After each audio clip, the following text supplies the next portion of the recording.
और छत्तीसगढ़ में तो वैसे अभी कोई विशेष राजनीतिक घटना उस तरीके से नहीं हुई, नॉर्मल ही चल रहा है।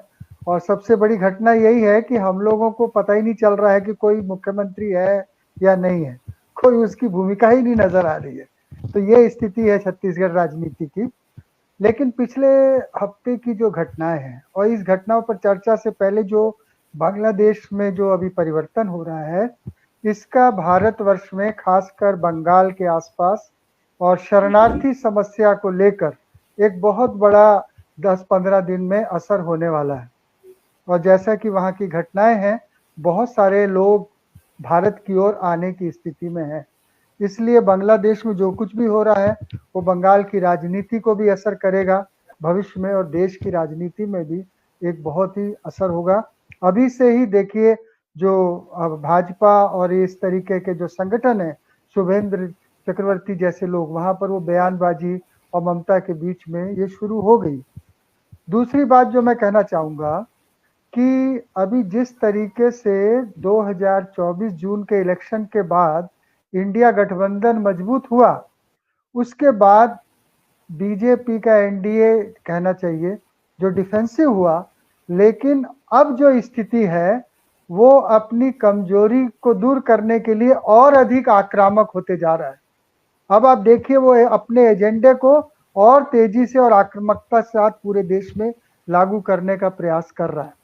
जो इंडिया की मजबूत जो ध्रुव थे, जैसे कि आपका जो आदिवासी, दलित, इनका बेस, मुस्लिम बेस, इनको ही डिवाइड करने के लिए एक रणनीति पूरे देश में चल रही है।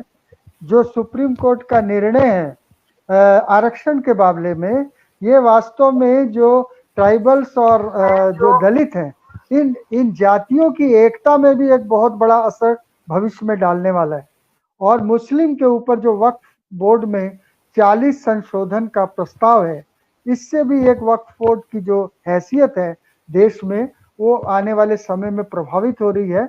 और इसका भी मुस्लिमों के जो संस्थाएं हैं, इनको कमजोर करने की दृष्टि से बीजेपी हमला कर रही है, और ये हमला और तेजी से चलेगा। और इसी में आ जाता है कांवड़ियों का सवाल। 1980 से पहले कांवड़िए जाते थे इस देश में, शांति से लोग जल चढ़ा के आ जाते थे, कहीं कोई चर्चा नहीं होती थी, कहीं कोई बात नहीं थी।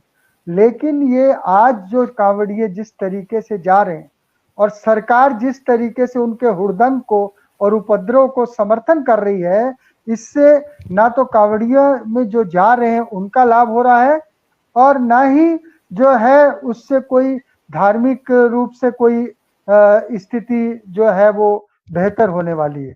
इससे हो ये रहा है, ये जो नौजवान है ये आने वाले समय में आरएसएस बीजेपी के चारा है और ये उसी के शिकार है, और आने वाले समय में ये विरोधियों के लिए एक बहुत बड़े हथियार के रूप में ये औजार है जो हथियार के रूप में इस्तेमाल होंगे।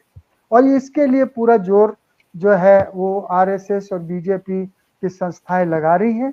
यूपी के अंदर में कांवड़ियों का सवाल इसलिए प्रमुखता से आ गया है क्योंकि ये भविष्य में अभी 11 सीटों का चुनाव है, और इस चुनाव की वजह से भी राजनीति काफी गहमागमी और गर्म हो चुकी है।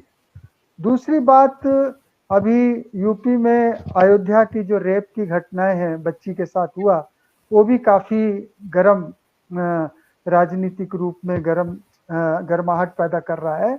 और इसको भी एक टारगेटेड जो है वो इलेक्शन के हिसाब से ही इसको किया जा रहा है, जबकि बहुत सारी घटनाएं हो चुकी हैं यूपी में, लेकिन कभी भी उतना हाईलाइट नहीं किया गया।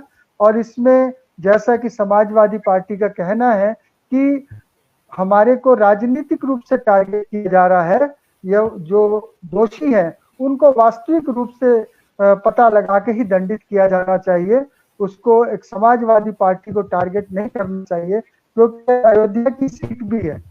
तो ये सब ये इस तरीके से लग रहा है कि बीजेपी जो है आने वाले समय में काफी और आक्रामक रूप से हमारे सामने आएगी।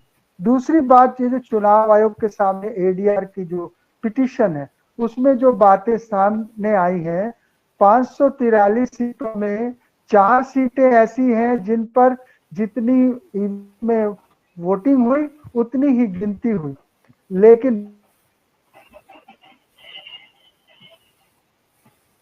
जी बहुत बहुत धन्यवाद। हम अपनी बात रख दें। हमारे हमारे हमारे उत्तर प्रदेश में आज संविधान पर आए खतरे को देखते हुए संविधान मान स्तंभ स्थापित किया गया पूरे प्रदेश भर में।